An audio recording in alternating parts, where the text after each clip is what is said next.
What even is this? What am I looking at here? Please don't clog. Please don't clog. Please, I'm begging. This honestly feels pretty solid. And with that, welcome back everybody to Pushing Freebo, a channel all about 3D printing, Star Wars cosplay, and anything else engineering related.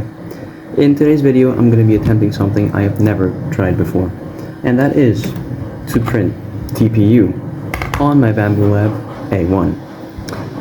Let's see how it goes. Alright, unloading the old filament first, just like this. This is some PLA that I have left over. Alright, while past me is doing this, I'm gonna explain to you which filament I'm using exactly. And that would be Polymaker's TPU 95A, 95A being the hardness. I think this is a medium hard.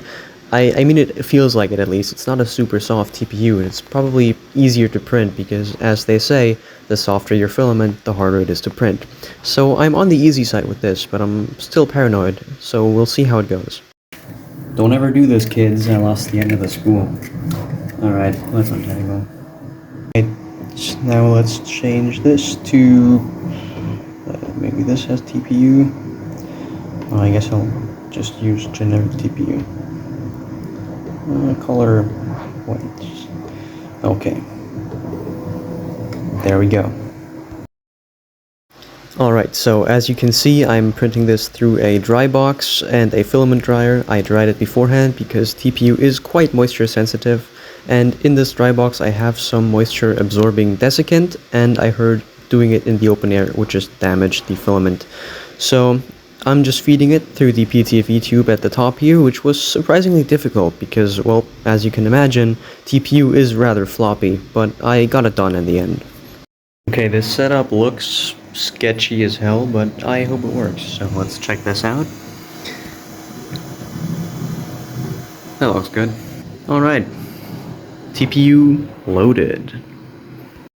Okay, so here I'm just purging out the leftover black PLA, which actually took quite a bit to get to pure white, but you can just avoid this by you doing a cold pull, which I didn't do.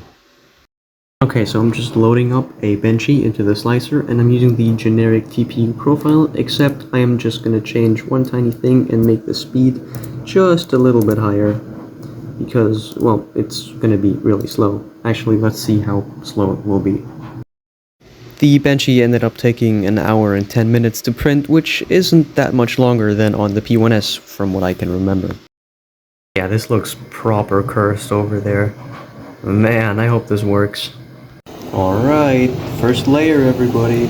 Be excited. Ooh, it's sticking, so that's something, huh?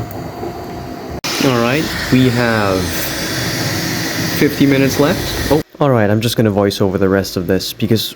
God, what kind of idiot talks over a loud printer next to them? Anyway, so, this far into the print, there's no certain defects on the print. It's not warping as much as I thought it would, even though it's on the open air. We are on to the more detailed parts, and it is still looking pretty solid. I'll catch you up on the overhangs. Alright, we are on to the bridging part of the print, and it doesn't seem to be much of a problem for the A1. There's a minimal amount of sagging right there, but we will see how that ends.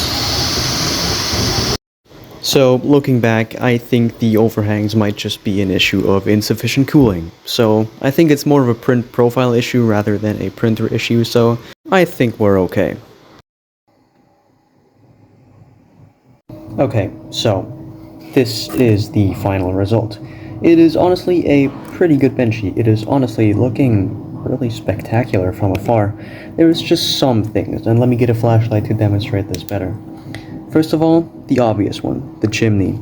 The chimney looks okay. It has a lot of blobs of insufficient cooling, but I think that can be fixed with some adjustments. The bridging is also pretty good, as you can see. And overall, it is really nice.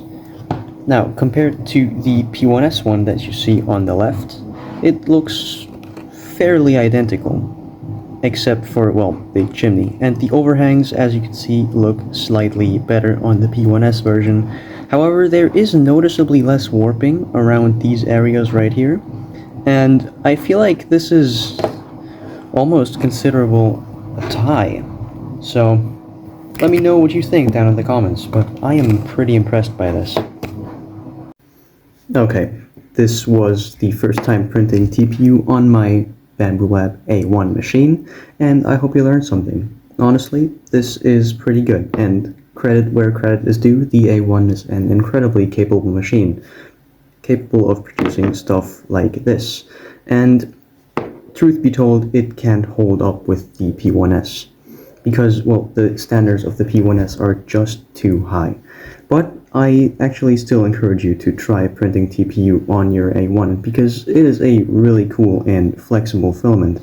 So until then, I hope my first experience got you some knowledge as well. And if you made it this far, why don't you go ahead and like and subscribe while you're at it. Maybe comment if you want to see something specific on this channel. And until then, have a great day, and thank you so much for your attention.